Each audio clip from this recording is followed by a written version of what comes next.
ma arvan, et minu loomingu võib-olla üheks selliseks läbivaks jooneks on keskendumine helile. Ja see, et heli ise juba kannab mingit väga suurt informatsiooni hulka. Ja teine asi on kuulamine. Et ma tahaks anda nagu helile aega ja ruumi ja muusikutele ruumi kuulata helisid. Et kuulamine on tegelikult selline asi, mis on võib-olla ka üleüldises plaanis väga tähtis inimestel omavahel. Aga siis muusikas saab sellest veel omakorda väärtus.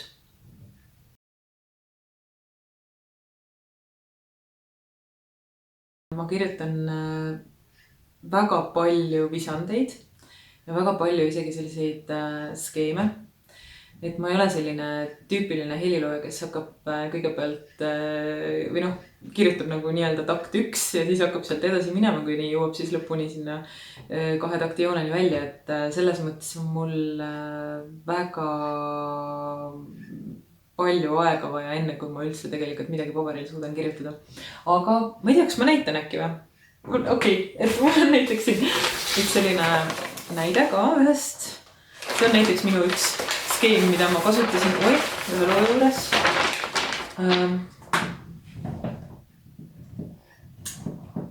Et sellest siis umbes paar kuud hiljem alles sündis teos. Aga kuna mulle meeldib kirjutada selliseid tugeva struktuuriga ja tugeva kontseptsiooniga asju, siis see on nagu ainult võimalik olukord minul kirjutada üldse tegelikult.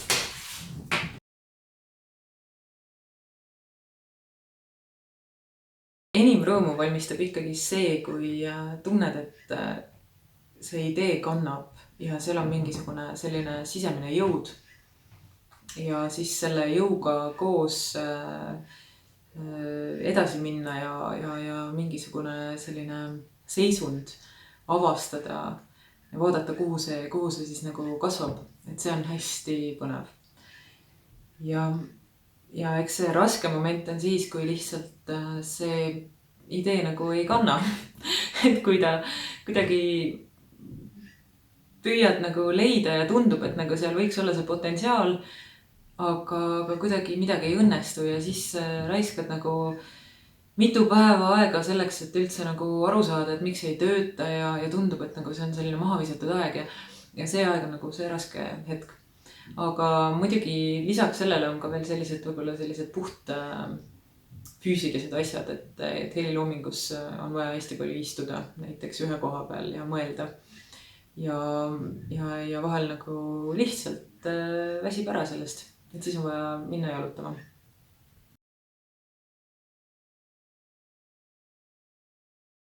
Ma arvan, igal inimesel tekib neid oma selliseid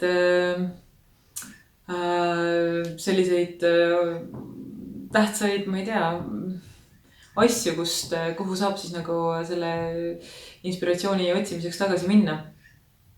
See võib olla film või see võib olla mingisugune hea muusika või see võivad olla kellegi mõtted. Et tähtis on see, et oskab siis nagu leida seda jälle, seda tagasiteed sinna.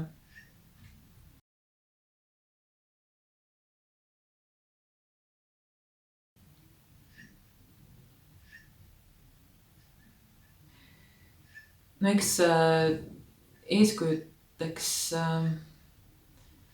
saavad ikkagi sellise sarnase mõttemaailmaga isiksused. Ja kes on juba nagu mingid küsimused võib-olla enda jaoks ära lahendanud. Aga mulle tundub, et üheks väga suureks mõjutajaks inimesele või eriti heliloojale tema arengus on tema õpetaja. Et muidu oleks raske tegelikult midagi õppida, kui me ei saaks mõjutada nii-öelda sellest isiksusest. Et niimoodi ainult saab ta ju meile midagi õpetada. Aga see tähendab ka seda, et seda õpetajat peab valima väga. et kelle juurde õppima minna või siis tuleb julgeda ka ära minna, kui vaja.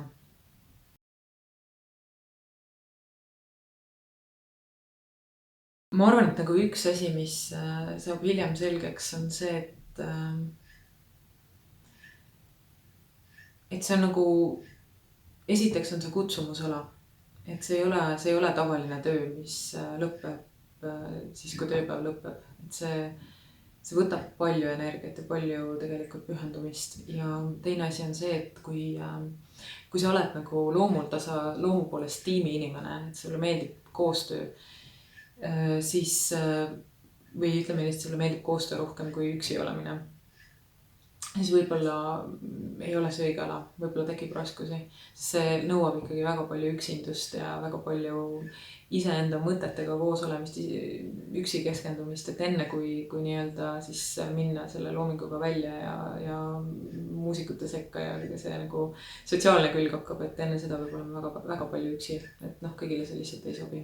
Üks soovitus võib-olla ka noortele heliloojatele oleks see, et ei ole nagu ükski idee ei ole tegelikult loll idee, et igast ideest on võimalik arendada midagi edasi ja võib-olla need kõige jaburamad ideed võivad viia täiesti uskumatute avastusteni, noh, mingisuguste uute lähenemisteni, et tihti on nagu see konstaabel, kes peas siis nagu paneb selle tee kinni, on tegelikult see hirm, et sellest, et kui sellest saab üle olla, et siis, et see oleks sihuke soovitus.